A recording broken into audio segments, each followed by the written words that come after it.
What's up guys, Everything Apple Pro here. A very exciting day for Apple today. They announced the new iPhone 8 and 8 Plus, as well as the new iPhone 10 10th Anniversary Edition. So in this video, I wanted to give you guys a very in-depth look at these devices, how they compare to one another. If you guys were on the fence about whether or not it's worth $300 or $400 extra to go for the iPhone 10, and in which way it's better, which way it's worse, I'd like to cover all of that in this video, give you guys a better idea about which device is better suited for you. So we're going to be covering everything from software features to hardware and everything in between. So let's get to it. Which device is better suited for you? Now, I'd like to start with what is the same with these devices, because that list is smaller than what's different. So the build, from the outside, these are pretty strikingly different. I mean, one is much bigger than the other. This one fits in the palm of your hand. This one doesn't. I mean, not so comfortably anyways to use with one hand. This is definitely a one-handed operational device, more or less so than the iPhone Plus series. I mean, this is pretty close in size to the iPhone 8 now. They both feature a very similar design with glass on the front and back,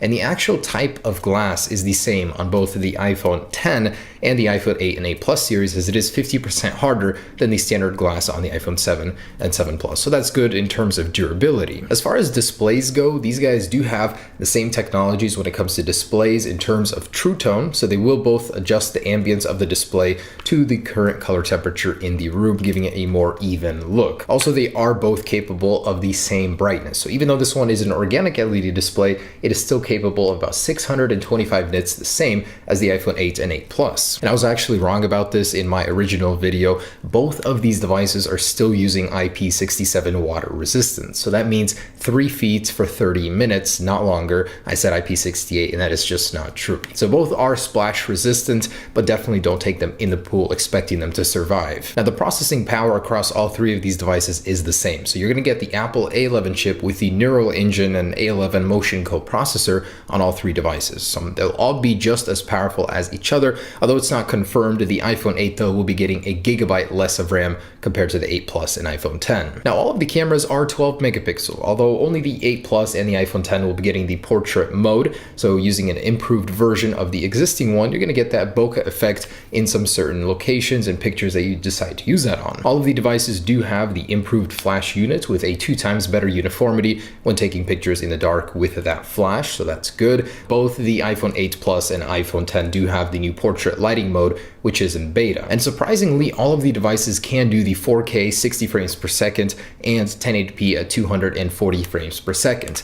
Now, on the front of the device, all three cameras do have the same 7 megapixel sensor, although the iPhone 8 can do the portrait mode on the front and the N-emojis, which we'll get into in just a second, which the others cannot. All of the devices do have the 64 and 256 gigabyte storage capacity, and all of them do have the Qi wireless standard for wireless charging, and all of them do have fast charging. So that's 30 minutes will give you about 50% battery life. That's pretty good for an iPhone. So that is where the similarities end. I decided to do what's the same so you guys get a general idea of where they stand. But how are they different? The most obvious one is going to be the display, the overall form factor of the devices. Before I get into that though, the borders are different. This one is stainless steel. It's going to be a tougher metal. It will resist drops a little bit better. As you know, with an aluminum device, when you drop it onto concrete, you get this gouge. It's a very soft, a little softer metal than stainless steel, but aluminum 7000 is pretty durable. Just if you drop it from pretty high up, you'll get a dent, you'll get a gouge. The colors are also different. On the iPhone 8 Plus, you're going to get the silver, the space gray, and the new gold color, although in this one, it does not have a gold color. So you only get a silver and space gray option. So comfort-wise, these are going to be in a different class. The Plus series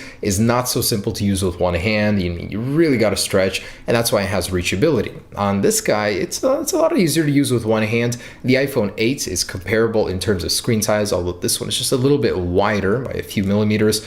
This one does not have reachability. Instead, you have to go all the way up in order to bring down your notification center and control center. So on the left, if you swipe notification center, on the right, this control center on the actual display. On this guy, it's just a one swipe to get to the cover sheet or notification center as we used to know it in iOS 10. The iPhone 10 will be the thickest of the bunch at 7.7 millimeters, the iPhone 8 Plus at 7.5, and the iPhone 7 at 7.3. Not a very big or bad difference, but Apple has made these devices just a little bit thicker to accommodate more internals, more battery life. So back to the displays. Obviously, on this one, you get a full bezel-less experience, top to bottom, edge-to-edge displays with a cutout for the top sensor bar. On the 8 Plus, it's a more conventional square, so nothing too exotic. But the actual display technology is different. You get organic LED display on the iPhone 10, which means an infinite contrast ratio. The blacks are pure black, as each pixel can be turned off individually. It's a really impressive screen technology. Colors are going to be a little bit more vibrant. In general, it's just a better display all around. Not to mention the PPI, or the sharpness of the display,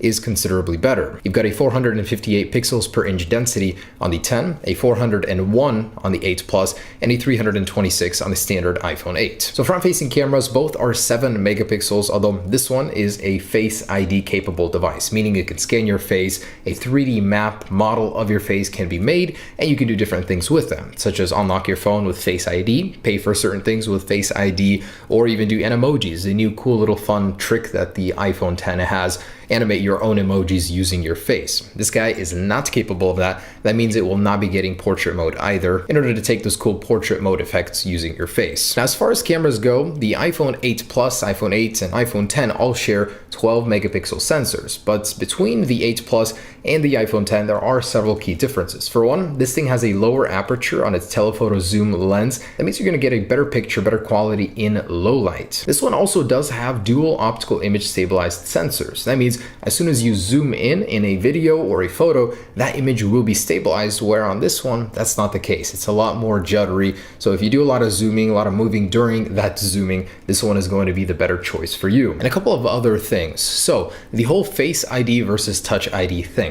The iPhone 8 and 8 Plus have second generation Touch ID, so same as the iPhone 7 and 7 Plus. Extremely fast, very convenient. You don't have to be looking at your phone to unlock it every single time. Just from the stage demo where Face ID was used to unlock the iPhone 10, it seemed a little bit slow. You had to be looking directly at the iPhone in order for it to be unlocked. So convenience-wise, it seems like there's a little hindrance there already. If you're used to the completely free, no boundaries Touch ID system where you can go ahead and unlock your phone while it's in your pocket without looking at it, that's definitely going to be more of a convenience factor there. I'm sure Face ID will improve with time, but right now it just seems a little bit slower than Touch ID, a little bit less convenient. And actually, in the video demo, the video was cropped. Your games will be cropped. The sensor bar literally obstructs a portion of your content, whether you're viewing video or actually playing games. It was a little interesting for me to see that from Apple. I thought they would have cropped the top and bottom with black bars, but nope, it's literally just obstructing your content. And if you don't want that,